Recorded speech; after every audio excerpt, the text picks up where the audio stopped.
اب یہ شرک اور اس کی اقسام ہے. اب آپ مجھے بتائیں کہ اس میں قرآن اور حدیث سے کیا چیز ٹکرا رہی ہے؟ کچھ بھی نہیں ٹکرا رہی. اور یہ جو ڈریم ہے یہ پوری امت کے لیے حجت ہے. آج یہ جو تصویریں ہیں جتنے مرضی آپ علماء سے پوچھ لیں وہ اس بات پہ متفق ہوں گے کہ جو تصویریں جگہ جگہ لگی ہوئی ہیں، یہ جو مجسمے جگہ جگہ پڑے ہوئے ہیں، یہ نہیں ہونے چاہیے. اسلام میں یہ الاؤڈ نہیں ہے. تو آپ مجھے بتائیں اس میں کیا غلط بات ہے؟ اب اللہ نے مجھے ایک ڈریم میں بتایا کہ قاسم اپنے اندر سے غرور اور تکبر کو ختم کرو. تو اب آپ مجھے یہ بتائیں کہ اس میں کیا غلط بات ہے؟ یہ تو اللہ نے قرآن میں بھی ارشاد فرمایا ہوا ہے، محمد صلی اللہ علیہ وسلم نے بھی فرمایا ہوا ہے غرور اور تکبر کے بارے میں.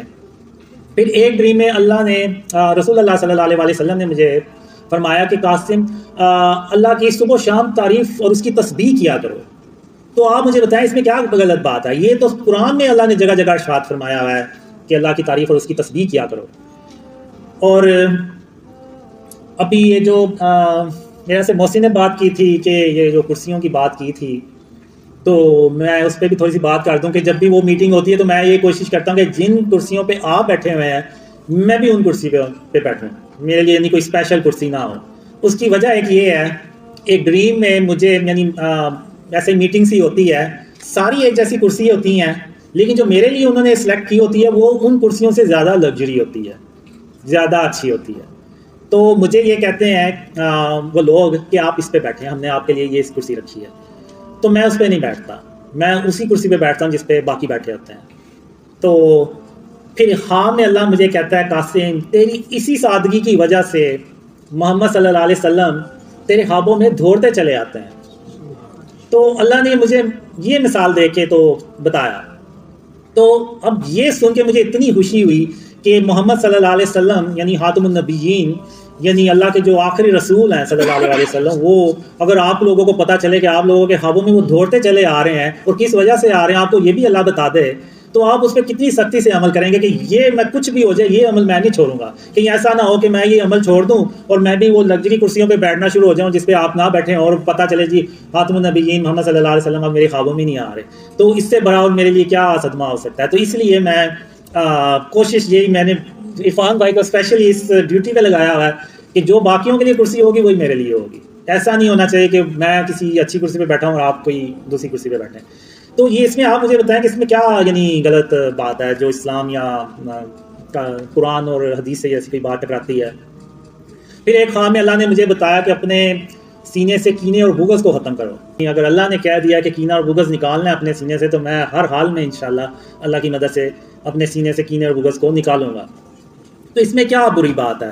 اب ایک خواب میں اللہ نے مجھے کہا کہ قاسم جب تم زمین پہ چلا کرو تو عاجزی سے چلا کرو اور یعنی سافٹلی چلا کرو کہ تم کوئی زمین کو پھاڑ تو نہیں دو گے. پھر اس کے بعد میں نے اپنی جو چلنے کا سٹائل ہے وہ بھی چینج کیا. اکثر لوگ ہوتے ہیں ایسے سینہ تان کے تو ایسے چلتے ہیں، تو اللہ کو وہ چال بالکل پسند نہیں ہے. تو آپ لوگوں نے اکثر دیکھا ہوگا کہ میں ایسے یعنی تھوڑا سر کو جھکا کے تو چلتا ہوں. تو یہ اللہ نے اس خواب میں مجھے سکھایا. تو اس کے بعد بچوں سے شفقت سے پیش آنا، ایک نہیں دو خوابوں میں خاتم النبیین محمد صلی اللہ علیہ وسلم نے مجھے اسپیشلی بتایا کہ بچوں سے جو ہے نا وہ شفقت سے پیش آنا ہے اور نرمی سے پیش آنا ہے. اب اگر آپ دیکھیں تو روتے ہوئے بچے کو چپ کرانا جو ہے نا وہ اللہ کے نزدیک بہت بڑا عمل ہے. اب اگر ہم دیکھیں تو جب ہم عمرہ کرتے ہیں تو وہ صفا مروہ پہ ہم 7 چکر لگاتے ہیں. اب وہ 7 چکر ہم کیوں لگاتے ہیں؟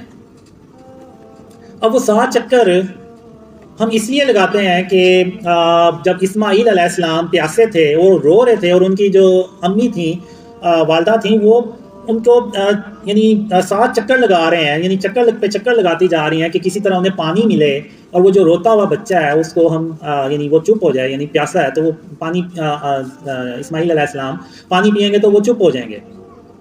تو اللہ کو وہ جو کوشش تھی ایک بچے کے لیے جو وہ رو رہا تھا، تو اللہ کو وہ عمل اتنا پسند آیا کہ قیامت تک کے مسلمانوں کے لیے اللہ نے وہ فرض کر دیا کہ جو عمرہ کرے گا وہ صفحہ مروہ پہ 7 چکر لگائے گا.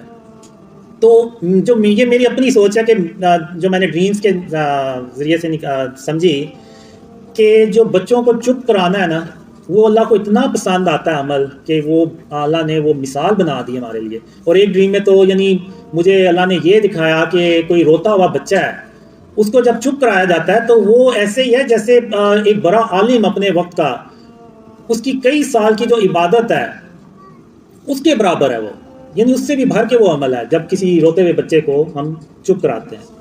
اللہ نے یہ بھی کہا کہ کسی کی غیبت نہیں کرنی۔ اب اسلام میں ڈریمز کی جو اہمیت ہے وہ کیا ہے، کوئی بھی نہیں بتاتا۔ یہ جتنے بھی میرے خلاف ویڈیوز بناتے ہیں بس یہ کہتے ہیں کہ جی اسلام میں خواب حجت نہیں ہوتے، اور اس بیس پہ مجھے وہ جھٹلاتے ہیں، میرے خوابوں کو بھی جھٹلاتے ہیں۔ آخر اس میں ایسی بات ہی کیا ہے؟ یہی تو پیغام ہے میرے خوابوں میں سب سے بڑا، کہ اپنے آپ کو شرک اور اس کی اقسام سے بچائیں۔ اس میں کیا برائی ہے؟ تو پوری امت کے لیے حجت ہے۔